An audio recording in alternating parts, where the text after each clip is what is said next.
Ladies and gentlemen, welcome back to Dale Center NASCAR betting here on YouTube.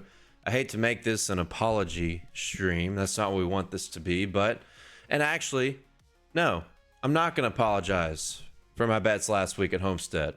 I nailed it, or at Homestead, at Vegas. I nailed it. We got screwed. Shout out to Josh Berry. Awesome win for the Wood brothers, but let's not kid ourselves here. I bet if you follow and subscribe to the bets over on Dub Club, aka the Dale Club, I bet on like the four fastest guys in the entire race. And bad strategy, untimely cautions took that one away from us. And it's been a catastrophic last couple of weeks. I cannot deny it. And I got nothing to say about it other than that. You know, Phoenix kind of missed the mark on a few things, but that cup race last Sunday, we didn't miss the mark on a damn thing, respectfully. Anyway, it's been a little tough. I know we're about 20 units into the red now. Early in the season. There is a long way to go. But what I want you guys to realize, well, I'm going to be a bitch about it and be upset and angry that I feel like I was screwed and all my subscribers were screwed. I will always be transparent with you guys. And I give updates every few weeks or so on where we stand from a profitability standpoint. And right now, we are the opposite of that. A little bit of bad luck. You can throw in the Parker Kligerman DQ at Daytona that I'm going to talk about all year long, no matter what. Coulda, shoulda, woulda.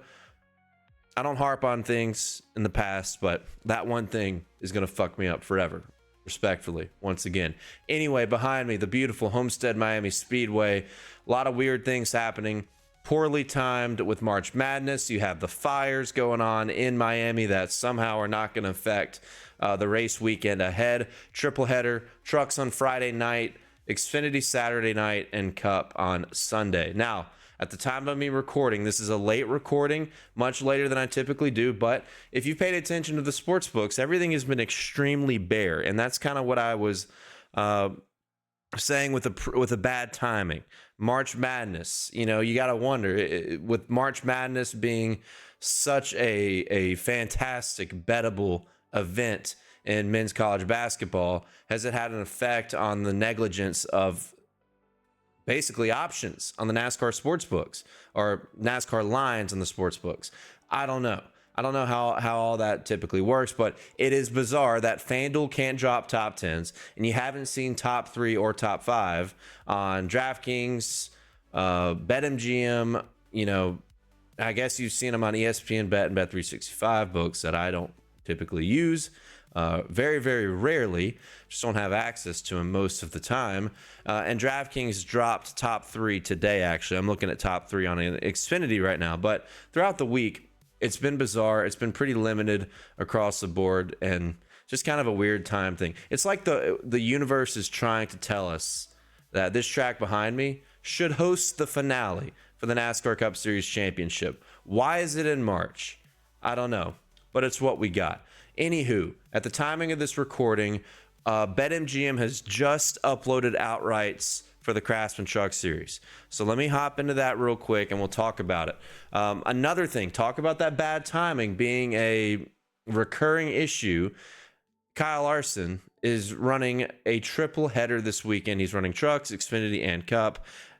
Adds on to the bad timing quite simply because the Larson effect with negligence for March Madness could maybe have an impact on what the books are offering.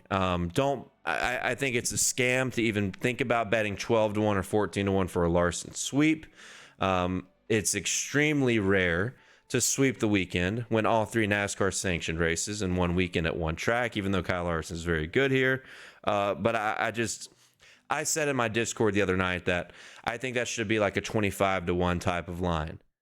But these books, man, they love Larson stuff. When you have Larson running the Indy 500, they're offering a Indy 500 Coke 600 sweep. I've seen that. Can't remember what book I saw it on. Probably more than one. They love stuff like this. And you're going to keep seeing that Larson triple header up until the green flag at 8:23 p.m. Eastern time for the Truck Series race, which we're going to dive into after. I'll tell you about our new partner here at advanced.gg. Brand new partner of mine. Fantastic premium performance supplements.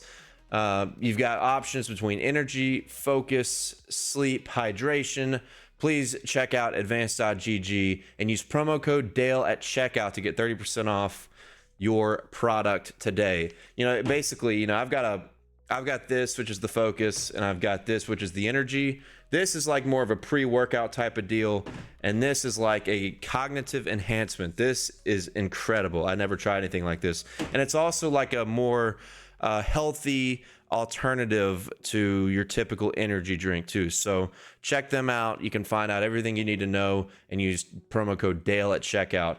Brand new partner that's jumped on with us, especially on the iRacing stuff. Very good for gamers. And yeah, basically enhance or elevate your lifestyle with Advance. Check that out below. And real appreciative of them hopping on, in particular with the iRacing stuff. And my platforms are much bigger outside of YouTube, if you guys have seen. But the YouTube is what we want to grow. It's betting centered. It has been since I started it last year. When I was with Garage Guys, everything was betting centered for the 3 years that me and Garage Guy Chase did stuff together. So I love this stuff. I've been very good at it. My history, my record speaks for itself.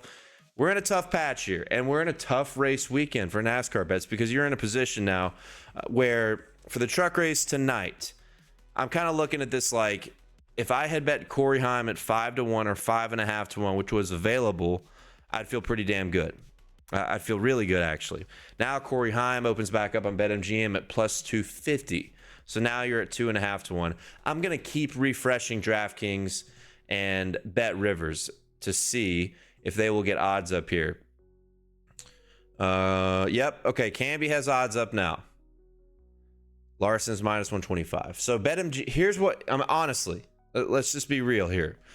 Another guy I wish I would have gotten, and I actually had mentioned him in the Discord, is Brandon Jones. He was around 28-1, 30-1 to win this truck race. His truck is good. His truck seemed very balanced, didn't have any crucial tire wear that we saw on some other trucks, including Kyle Larson. He was 28-1, 30-1 range, and now you're looking at 13-1, 14-1 range. So Brandon Jones in a Tricon truck with the beautiful Kingsford paint scheme. Michael Waltrip, I was watching practice earlier. Michael Waltrip made a good point. Reminded us of Stacy Compton, for all you OGs out there. Stacy Compton always had the Kingsford paint scheme with the number 59, and always looked good. Kingsford paint schemes always look fantastic. So Brandon Jones, not just fantastic aesthetically, but on speed as well, based upon practice, and he got a good qualifying position as well. So I expect him to be a factor. He did win a truck race, one of his last starts. I think it was Pocono 2020 or Pocono 2021. He won in a KBM truck, so he can get it done. Brandon Jones, different type of driver when he's with Toyota. I said that earlier in the year before we even hit the racetrack, or maybe maybe we'd already hit Daytona or Atlanta. I was talking about Phoenix, but at these technical racetracks, Brandon Jones, different driver versus when he was with Junior Motorsports. There's no question about it, especially with the last two finishes in Xfinity, but we'll get to Xfinity here shortly. Honestly, what I'm thinking about doing as soon as this is done recording, and I get it uploaded, I might go put the house on Larson and then some on Corey Heim. And if you do that as well, it gives you an opportunity to bet on one dog. Maybe a Chastain who had good speed, an Infinger, a Brandon Jones. I kind of lean towards Grant Infinger, who won this race last fall. He seemed pretty happy with his truck. More on the tighter end is what he said in the interview that he gave to Fox Sports. But Infinger was a machine here last fall. Just a fantastic truck. And I just would not be surprised if they came out and had great race speed, great in the long run. I love some of these veteran guys at a track like this that exhibits a lot of tire wear. So I'm kind of in a weird spot here. But here's the thing. If you have let's say you have Bet Rivers and you've got BetMGM. You can bet Kyle Larson minus 115, which feels disgusting, but I think he is going to win tonight. I think you can bet 3-4 units on Larson at minus 115.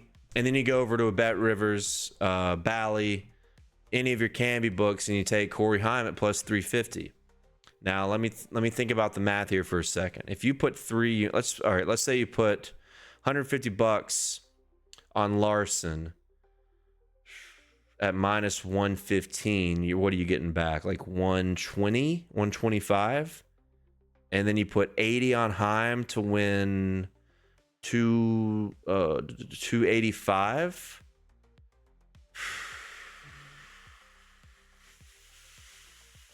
That's where it puts you in a difficult spot. But I think that is achievable.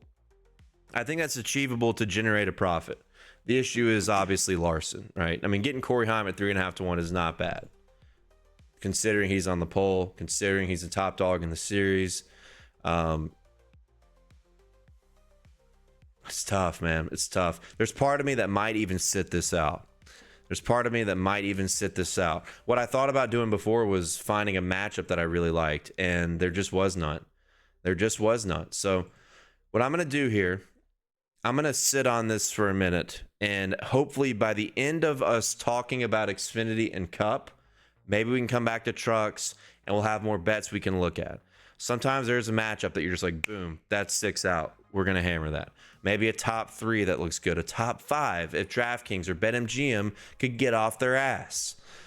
It's been a really frustrating week. And I know you guys who bet on NASCAR week to week have noticed that with the limited options. So let's come back to trucks at the end of the program. I will tell you, I do want to bet on Kyle Larson. You know, whether we bet on Corey Heim as well, TBD, whether we bet on a dog, we'll see. I think if it, for what it's worth, if it helps, I think Kyle Larson wins a truck race tonight. So let's move to Xfinity. Larson also running that. A few bets that I have already laid down actually via DraftKings and FanDuel for the Xfinity Series race. That is the Hard Rock Bet 300. I think RCR we got to keep an eye on. And that's where the bets have already been. That's where the bets have gone. Austin Hill, Jesse Love. If you can get Austin Hill at 10 to 1, I love that. I think they're going to show very good long run speed in practice tomorrow. You know, the one thing I will say, I don't mind waiting, you know, in particular with Austin Hill. He won this race last year, had an amazing car last fall, but he didn't qualify well. He just had an unbelievable long run car.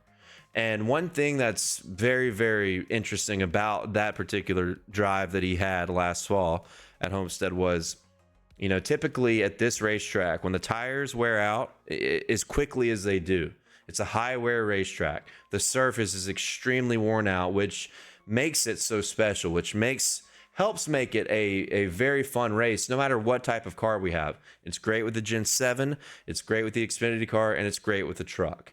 Typically, the truck is actually one of the more boring. I feel like trucks, you get really, really spread out. But Cup and Xfinity, you do get that kind of spread out feel. But you have great racing, you have fall off, and you have comers and goers. What I loved about Austin Hill's car last year is when the tires wore and everybody gravitates to the top of the racetrack to maximize speed, Austin Hill could wrap the bottom, which is insane. Have you ever raced this track on iRacing and tried to run the bottom after 40 laps?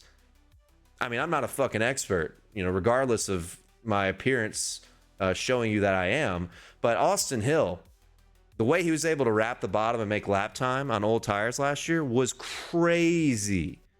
I love that. If you can do that, you could be borderline unbeatable at a track like this. So, you know, I think about that. I went back and watched not the full race, but some highlights of that. And it reminded me, because I bet on Austin Hill in that race, actually, which he was worse than 10 to 1, I believe. I think he was closer to 20 to 1.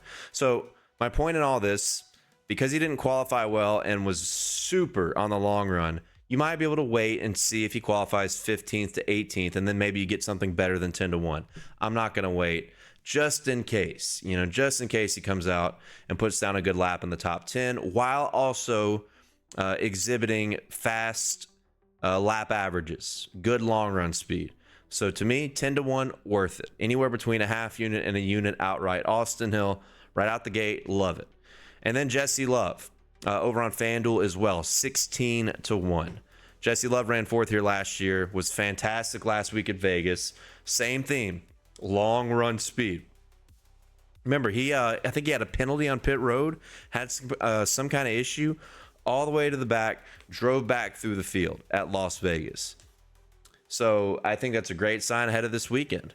You when you look at the last 4 races here too, at Homestead Miami Speedway, 4 wins in a row by Team Chevy, 2 of them by Junior Motorsports with Gregson and Sam Mayer, 2022 and 2023. The other 2, you think about RCR, not good on intermediate tracks, not good at these technical racetracks. You think of them as dominant Atlanta, Daytona, Talladega, everywhere else, middle of the package, top 5-ish, top 10. Homestead, they are fantastic in the past 3 to 4 years. I think with Kyle Larson in the field, maybe gives you a little bit more of a boost on Austin Hill. Here's the thing. I think the truck race is going to be a lot easier for Larson to win than I do the Xfinity Series race. There is just a lot more turmoil that happens when you push the limit of that car with those drivers in that series than there is in the truck series at this particular racetrack. I would not be surprised if the truck race tonight actually had a long green flag run to the finish, not much chaos. As long as some of these back marker guys that are really, really fucking slow. Who is that guy, that French guy? Respectfully. Slower than shit. Off the pace. That guy needs to be, that truck needs to be eliminated from the race early to ensure we don't get some kind of crazy chaos at the end tonight. Respectfully. The Rayum trucks, very slow. Those guys, if they can be out of the way, just be off the track, maybe start and park stuff, get them out. We get a decent quality race and finish tonight. With Xfinity, it's just different. You have more extreme tire wear. You have more ill handling race cars and long runs, and you get some chaos at the end of these races. And some people love it. Some people hate it. It helped me out at Phoenix. The lack of chaos at Vegas didn't help me so much. I don't know. I kind of missed the mark there last week anyway. But when we look at Homestead, I think Kyle Larson has a way better shot of winning tonight than he does tomorrow night or tomorrow evening.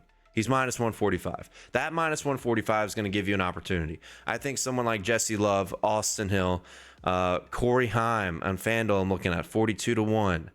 Sam Hunt Racing has finished in the top 10 here back in 2022 with Chandler Smith. Sam Hunt, if they don't have gremlins, Corey Heim also is having a great run at Coda a few weeks ago.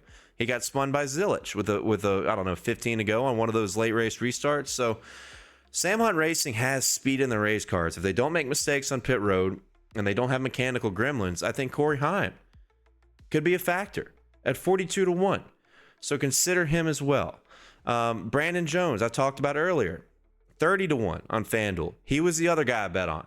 So my 3 outrights that I bet on off the bat: Austin Hill, Jesse Love, Brandon Jones. Brandon Jones has run second here before, been extremely competitive in an Xfinity car when he's been in a Toyota, and he's back in a Toyota. Brandon Jones, I think, outside of, or contrary to Austin Hill, I do think Brandon Jones, you should bet before we get to practice tomorrow, because he's got the potential to just lay down a heater and win the pole. He also has extra track time.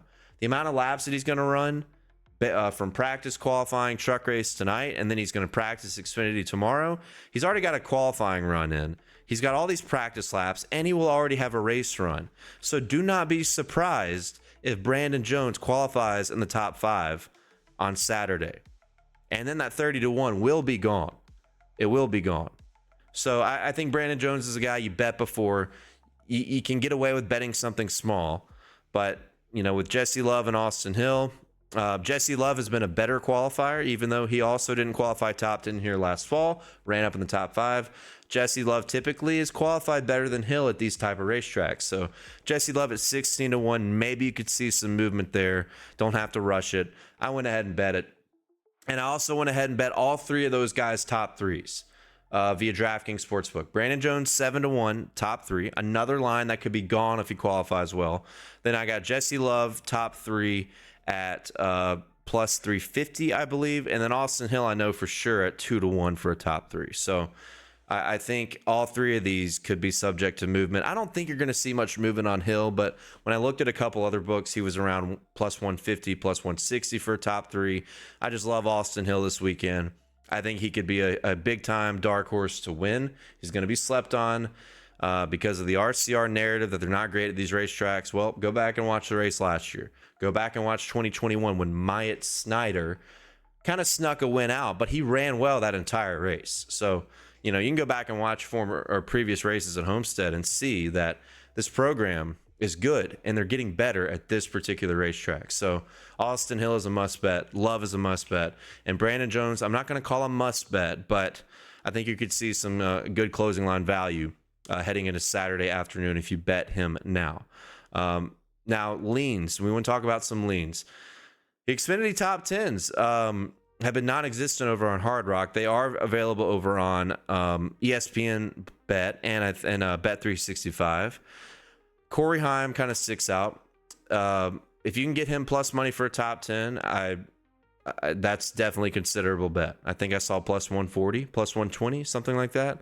You know, I'm kind of not maybe on the unsure side of where he might qualify, but you can definitely throw that same exact idea, that concept of all the track time he's getting today. There's a good chance he could qualify because of the extra track time. It could help his qualifying run tomorrow. So I think Corey Heim has a potential to be good. When I look over at BetMGM, who has recently dropped top fives, BetMGM. Oh, I'm sorry, top three. Never mind. They don't have top five. Because of course they don't. Why? So fucking annoying, dude. Jesse Love is plus 425 for a top three over on BetMGM, by the way. Man, that's frustrating. DraftKings won't drop top fives. You know, it's really annoying. Another lean, not something I bet, but I know I saw plus money for a top five for Jesse Love over on ESPN. I think it was like plus 160. That's a good lean. I mean, that's a good idea. Maybe you can load up on that and call it a weekend, or at least call it a race for Saturday night if you think Larson is just going to smoke the field. It's just an idea. I'm big on Jesse Love this weekend. And another bet that I looked at that's a lean. We've got some matchups across the board. Over on Canby, Bet Rivers here is what I'm looking at. Jesse Love, minus 115 versus Connor Zilic. I love that bet. Connor Zilic is good. He's a prodigy. He's going to be fantastic. He's improving. He's getting better. He was going to have a good run at Vegas last week, but I really, really love the long run speed of these RCR cars. Recency bias at Vegas, and then look at Homestead last year. If you gave me a toss-up, which that's what they're doing, you give me a toss-up between Love and Zilic, I'm going to take Jesse Love. That's a lean, not something I bet on. I have horrific luck with matchups. Like last week, I had Reddick over Logano in the Cup race. I mean, it wasn't even close until pit strategy got into the mix, and then Reddick got screwed on a bad call by his team, and Logano wins a head-to-head matchup. So that is why, as I've said before, you know, especially some of you guys that are new here, I'm not a big matchup guy because of the chaos affects head-to-head matchups more than anything. You know, outrights, you got 5 or 6 of them, and most of the time, not every single outright is going to be destroyed by an untimely caution. But your head-to-head matchup that you feel like this is a lock, I'm putting the house on it, it's a big-time bet, it shouldn't even be close. When it isn't close and everything you feel that's accurate comes to fruition, what happens? You get an untimely yellow, and then it's screwed, and it's gone. So that's last week, Reddick over Logano in the Cup race is exhibit A on that mindset and why I don't pull the trigger as much on head-to-head matchups. So just keep that in mind. But if you want to lean there, I love, no pun intended, love Jesse Love over Zilic, and I also like Brandon Jones over Ryan Sieg. We know the program has been good with Ryan Sieg on the intermediates, but I think Brandon Jones in that Joe Gibbs Camry, or Joe Gibbs Racing Toyota, has been a little bit better than the Sieg camp. And I talk about Jones and or maybe some of these guys that have had some mechanical gremlins like Sam Hunt. That definitely fits the mold for Ryan Sieg too. What happened last week at Vegas, they had some kind of issue where they just could not get rolling, like a gearing issue on restarts. Smaller team, more of that stuff is more likely, especially at a grueling track like Miami. And Brandon Jones is in the best equipment and at a track that he's been very successful at. So that could be a good lean as well. Otherwise, I'm going to wait for practice and qualifying, kind of see what happens, see if there's anything that sticks out on lap averages. You know Justin Allgaier is going to be fast. Am I going to bet on him? Probably not. He just makes too many mistakes. He almost gave that race away last weekend too. But I digress on JA. Everything else Xfinity related, we will wait and see. Now we're going to talk about some Cup. I've got some Cup bets here, kind of a different direction than I would typically take heading into the weekend. Outrights on the bottom of your screen, lines courtesy of DraftKings Sportsbook, and DraftKings is where I'm going to start here. Let's go straight to manufacturers. Ryan Blaney being minus 115 top Ford. Similar price last week at Vegas. Obviously, had the best Ford in the field. I know Josh Berry won. He stayed in the fight all day, ran around the top 10, around the top 5, got a couple breaks with how the yellows fell and other teams taking themselves out with bad pit calls. But Blaney was a class of the field in the Ford camp. I think he was like plus 115-ish. Now he's minus 115. And when you look back at all the races at Homestead from 2022 to 2024, you've had a lot of Chevys that were fast. You've had several Toyotas that were fast. But the two Fords that have even been close to being potential winners are Ryan Blaney and Brad Keselowski. You're going to look at Keselowski and be like, what the fuck is he talking about? No. The finishes have not been great for Keselowski. He was kind of a non-factor here last fall. But the two prior years, Keselowski was pretty good here. At 2023, he got involved in a wreck. 2022, I think he ran top 5, or right around the top 5. And I think he was the top finishing Ford in 2022. With that being said, nothing has come close to what Ryan Blaney has had on speed. The issue with Blaney, like we saw at Vegas last week, this is like clockwork for the beginning of the season for them, whether it's him or his team making critical errors over and over and over again. How many people?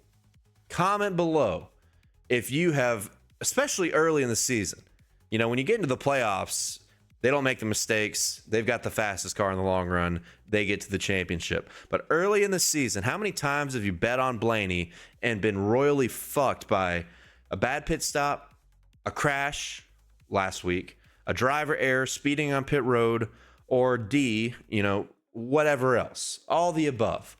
I mean, for me, a million times, including last week because I put a live bet in at Blaney. Hard Rock had Ryan Blaney, after all his issues, when he got back on the lead lap, 22.5 to 1 to win the race. And he was running faster lap times than everybody in the field except Kyle Larson. So, of course, I pulled the trigger on that. And guess what? He gets wrecked on a restart right as he enters the top 5. So that's Ryan Blaney early in the season. My point here, while at Homestead, I talk about Brad being pretty good. Ryan Blaney's been on another level. You know, there hasn't been a Ford in the conversation to win a race at Homestead like Ryan Blaney. You know, Kevin Harvick had a couple good runs here, running around the top 10. I talked about Brad already. I think Logano has one top 10, but with Joey Logano, it's like Paul Wolfe, his crew chief, doesn't give a shit about the mile and a half. He knows how to just be there at the end to win a championship. It's like they don't care about their speed on tracks like this. They focus on ways just to make it to the title race.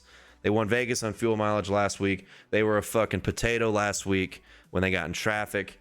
Blaney is just on a different level in this Ford camp. But he makes a lot of mistakes. So what I'm saying here is I think it gives you an opportunity before we hit the track for practice and qualifying. Let's bet on Chris Buescher and Brad Keselowski 12 to 1 top Ford. Both of them 12 to 1 top Ford, because if you look at the averages, out of all active drivers, Ryan Blaney is easily the top finishing Ford here. Let me pull this page up. Ryan Blaney, fantastic. I mean, he's been just awesome here. Should have won last fall. Gave up that win on the final lap, final corner.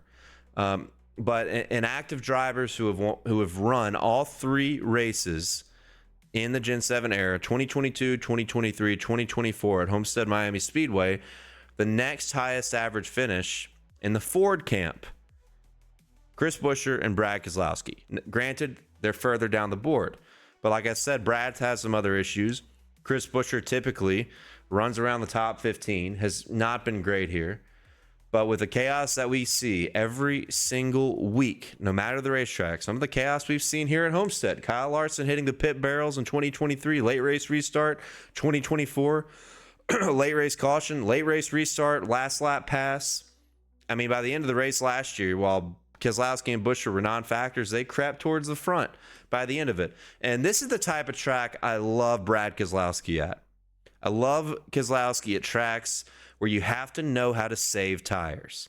You have to figure out how to move around, how to maximize the capabilities of your race car when everything goes south, when everything goes sour. That's what Brad Keselowski's good at. So, well, I know the finishes haven't been there. You know, you go watch a couple of these Homestead races, and Brad has been in the conversation a few times.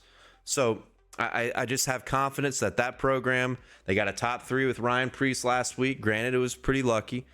Preece is another guy that's been good here, actually, and his 2 starts run right around the top 10. So you want to make it a triple, bet Ryan Preece as well, 18-1 top Ford. I haven't bet that. Not sure if I'm going to, because I actually think that, you know, Chris Buescher is just one of those guys that just figures it out. You know, not a great resume here, but he just figures it out. He didn't have a great resume at Watkins Glen. What does he do? Beat fucking SVG. Chris Buescher is just a very trustworthy guy, I feel like, in this spot. And Buescher might have more value after practice and qualifying because typically he doesn't qualify super well. Brad has not qualified super well recently. Maybe you get more value on him after, but Keselowski for sure is an emphasis play. Top 5, around 6-1, 7-1 is a good lean. Hell, maybe the outright. What are we looking at on the outright for Keselowski?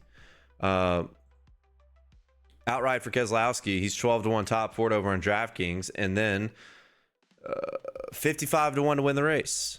15-1 top 3. These are all appropriate plays, I think. You know, whether you want to do it before practice, after practice, you know, it does. I don't think that has potential to get longer. It does have potential to get shorter, though, because, you know, if he just has a good qualifying run, which every now and then he does, 55-1's gone. Top Ford's going to shrink. All the issues that happened with Ryan Blaney, he might wreck in practice again. He might crash in practice, go to a backup. And now what's it going to look like? It's going to shrink. So I think Top Ford is giving you some opportunity here with how mistake prone Ryan Blaney can be. I'm not saying don't bet on Blaney. He's probably going to have a really good car. If he stays out of trouble, he'll be in the conversation. But just the value that you're getting, you're not losing a lot. Betting on a Keselowski, Buescher, maybe a Preece, or I don't know, a Gregson, who... This has been a great track for Noah Gragson when he's been in competitive equipment. You know, maybe, just maybe, there's some opportunity there. Don't have to put the house on it to get a good line, so, or a potential good return. So I'm leaning there, and then people are going to disagree with this one because Josh Berry is the man. He is the real deal. He's good. He's in the playoffs now. He's primed for a fantastic season. He's bringing the Wood brothers back. But I love the head-to-head matchup of Keselowski over Berry. Love it. Love it. This is just Keselowski's wheelhouse, man. This is just a Brad Keselowski type of race.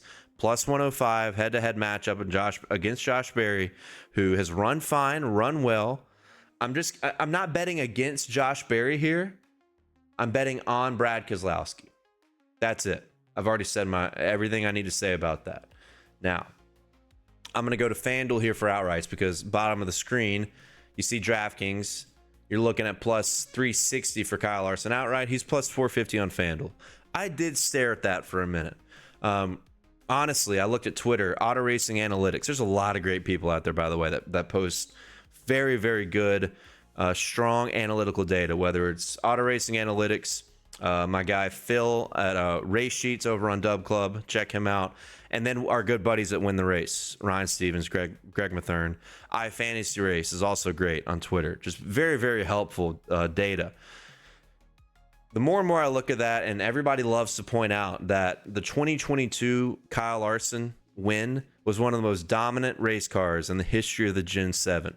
You know, we talk about him in trucks and Xfinity. Man, what if he just comes out here in Cup and does something like that again? Especially with the extra track time.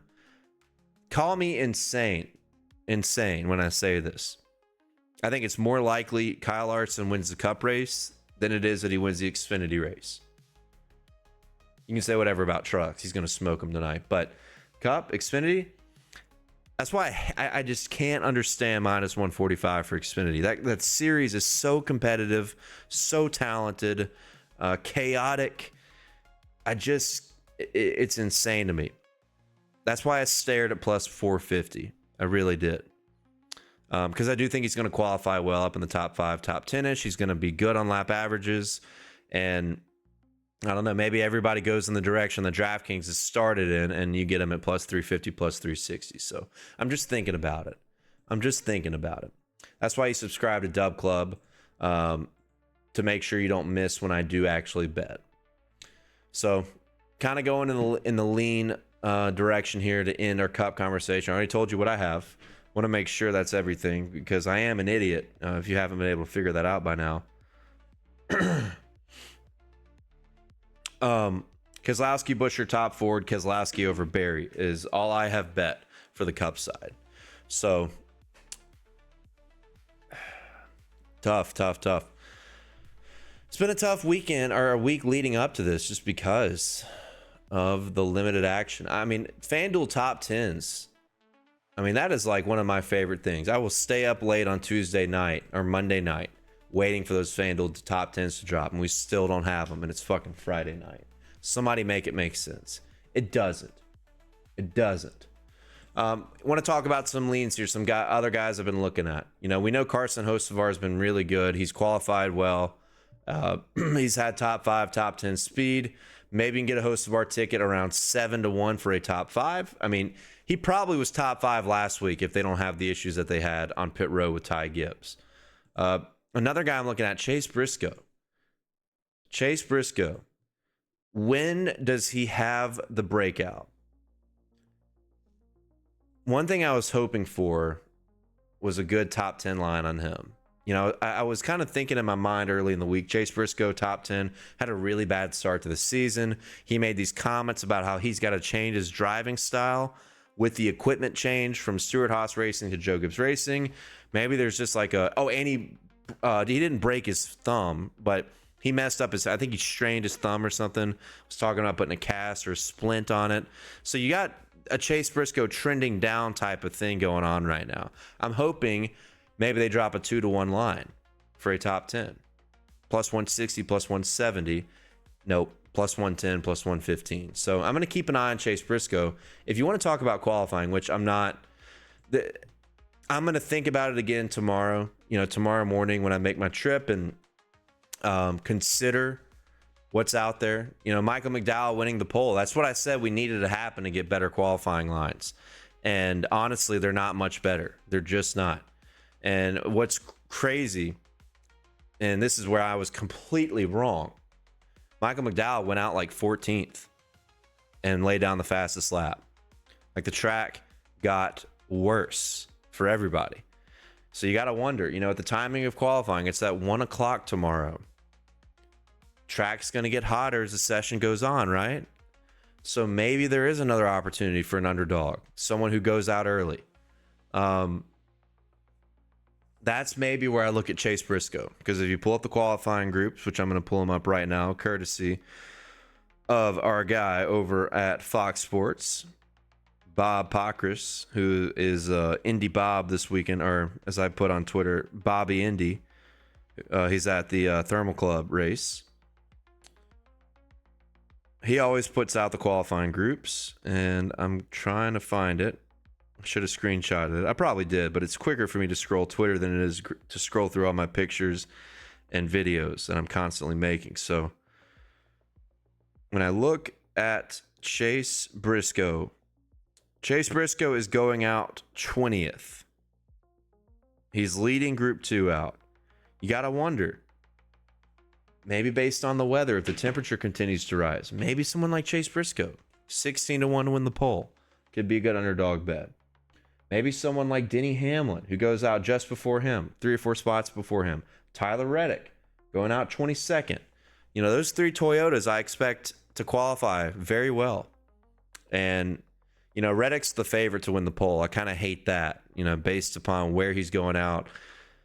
And this is why it's now even worse to bet on qualifying than it was last year, which like I said, I'd figured it out, had a very good profitability rate on qualifying with the second group, or not the second group, but the second round. It just gave you wiggle room. It gave you options. You could break everything down and say, all right, as long as my guy gets to the top 10, we're going to have a shot at it. And if I can get 3 or 4 of them into the top 10, now I've got a 40% chance to win the poll. And that is what I did every single week. So now, only being one round, it is extremely exposed to more variance, for lack of a better term or a better phrase. And that's what the struggle is here, because, you know, I'd like to go back to what I said last week and bet guys that are going out late. William Byron's going out dead last. You know, Ross Chastain, Austin Cindric, those guys are in your final 5 cars. Larson in the final 8, Bell in the final 10. I kind of like the degenerate in me wants to just fucking hammer Larson, Byron, Bell, and then put an underdog bet on Briscoe and then Denny Hamlin and call it a card. 5 guys to win the poll. And then you get Michael McDowell, 60-1, coming out and win the poll. Now he's 14-1. So qualifying, I think, is just too chaotic to bet on. Honestly, from an analytical standpoint, it just doesn't make sense. So congrats if you had McDowell last week, by the way. What was that, 60-1? I don't think anybody saw that coming. Spire never even won a poll before. So that's what's difficult, because McDowell did not have a good car in the race, but he puts down a heater. Maybe weather had an impact. You know, that's the issue, is if a fucking cloud blocks the sun at the beginning of the session and then it's sunny and the temperature rises 3 or 4 degrees on the track or more, fucking JJ Yaley in New York Racing could win the goddamn pole. That I'm exaggerating. That's not going to happen. But you get my point. We're so aero dependent in the Cup car that one fucking cloud can change everything. And granted, it's always kind of been that way. Now it's because the car has so much aero dependency. It's just, I say I'm exaggerating. That's being more exaggerated, or that's being more just blown out of proportion. That's not even the right way to say it. What am I trying to say right now? It's enhanced. The temperature mattering. It is enhanced in a direction that we don't like, basically. I guess is a good way to put it. It's not a good way to put it, but I think you know what I'm saying. Weather is going to make a difference, or has a good shot at making a difference if it is cloudy. So that's my concern with Cup qualifying. Anyway, let me go back to what we were talking about. I told you what I like for Cup. I think Chase Briscoe to win the race somewhere around 30-1, 40-1 could be worth a shot, honestly. Just because Truex ran great here in the number 19 car with the same crew chief, the same team, and we got to wonder, you know, when is a breakout going to happen for Chase Briscoe? I'm a big time believer in his talent. Big time believer. You know, maybe 10-1 top Ford. Or top Ford. 10-1 top Toyota. Someone like Chase Briscoe. When does the breakout happen? We've seen mistakes with Reddick. We've seen mistakes with Bell. We've seen mistakes with Hamlin. All 3 of them are very, very, I mean, plus 150, plus 225, plus 375, respectively. So maybe you take a stab at that. Maybe I will. I don't know. That's why these are leans, because we're going to think about them. They're things that I have looked at throughout the week. And not just Briscoe. You want to stay in the Toyota camp, maybe Bubba Wallace, who has been up and down at a track like this, but we know that they've got speed. He's run top 10 here in the Gen 7 era. He's run towards the front multiple times. I think Bubba Wallace, 13-1 top Toyota. You combine that with a Briscoe top Toyota, 10-1, you've got yourself a good couple underdog sweats. So, and then another guy, the final guy I want to talk about here, I'm staying in the Toyota camp. Toyota has been great at this racetrack from a long run speed perspective. They have been good enough to contend for wins since 2022. And Denny Hamlin's been a big part of that. I love the energy. He just won a shit ton of money at the casino. Got the bad luck the next day at Vegas in the actual race. He's got a new sponsor with Progressive. There's some type of vibe around Denny Hamlin that I really like. You can get plus money for a top 5. He's been in the conversation here repeatedly. It's been a really good track for him. And once again, throw in the Keselowski argument.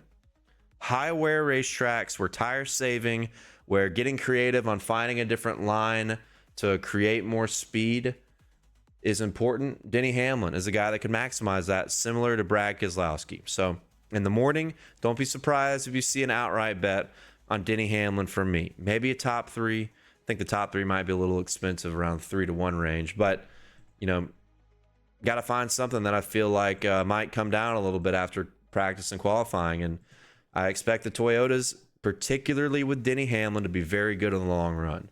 Reddick was great here last year. Obviously, he won. Crazy circumstances, too. It's a great Tyler Reddick track. But, you know, out of the Toyota camp, I lean to Denny Hamlin being my number 1 guy. Maybe I'm insane because it's a great track for Tyler Reddick, but it's a pretty good track for Denny Hamlin too. And there's something about not just the statistical evidence with Denny, but kind of the vibe here that I really like with Denny Hamlin as well. So, yeah, that's kind of where I'm leaning. And then everything else, whether it's Byron, Blaney, Larson, hell, Christopher Bell, you know, we're going to wait and see after practice and qualifying. Because, you know, that helped us out a lot last week. And I told you guys, lap averages are important. Obviously, Josh Berry won the race. But if you really watched that race, at the end of stage 2, you had to be sitting here saying, man, Dale fucking called it with who's fast. Because I think at the end of stage 2, my bets were like 1 through 6 on speed. And then it all fell apart. So at the end of the day, it doesn't fucking matter. We lost. It is what it is. But if you keep picking the best guys and you keep with this mindset that I always have and always will of what is most likely to happen, eventually we're going to come out on top like we do every single year in this shit. So keep that in mind conceptually.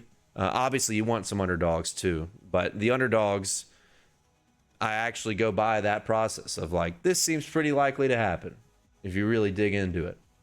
Anyway, to quit yapping here, we've been going for about 40 something minutes. Once again, shout out to advanced.gg. Check them out in the link below. Use promo code DALE at checkout to get 30% off one of their fantastic premium performance supplement products. I use it on iRacing. If you're a big time gamer, you'll love it. They've got all sorts of stuff. They've got a fantastic social media presence. And I'm very appreciative for them jumping on board with us here at DALESCENTER. So check them out. Check out Grid Rival. I've got that promo code below as well. Check out the Picks game. You can get a 100% matching deposit bonus up to $100. Very fun game. Pick head-to-head matchups. You put them together, and you have an ante and a payout. Your payout will multiply based upon how many picks you put in. Very fun game. A lot of good stuff happening over on Grid Rival. They're doing a fantastic job in IndyCar and increasing their presence in NASCAR. And you can join our NASCAR Fantasy League season-long $1,000 prize package to the winner at the end of the season. You're starting to run out of time to have a shot at the win, but it's free to join. So that link is below in my profile as well. And then, of course, to see all the bets with specific unit allocations over on the Dale Club at dubclub.win. Click that link below. I'm going to have some free stuff this weekend for sure. You know, if we keep losing, I have an idea, you know, whether we lose on being a fuckhead or we lose on bad luck, which both have happened, I'm going to have some promo stuff to make you feel like you're getting more of more bang for your buck with the subscription that you're paying over at the Dale Club. But I'm looking to turn it around. We're going to bet smart. We're going to keep doing what we're doing. I'm not changing the process of what I like in post-practice, post-qualifying, and we will end up in the green. Seriously, you listening? Okay, just making sure. You hear that, Rocky? You hear that? Tell him. Hey, tell him. Tell him we're going to end up in the green. Hey, tell him. Tell him we're going to end up in the green. You heard it here first from the crew chief. Thank you guys for watching. Remember, check out all those links. Check me out on social media and stay in touch. Oh, and the Discord too. I feel like I haven't promoted the Discord enough. Join the Dale Center NASCAR Discord. Be a part of our community where we talk and we engage. I give out more leans there. I get a lot of questions there. So join that community. very lively, very fun for betting, sports, iRacing. And then everybody else, hopefully enjoy your weekend. If you're down in the Miami area, thinking about you and your families, if you're potentially affected by these fires, hopefully they don't interfere with a fun weekend ahead on the racetrack too. So enjoy the weekend, and I'll see you guys next time. But we're going to bring it back, and we're going to win some bets. Oh, and happy March Madness too. Those bets are actually going pretty good over on Twitter.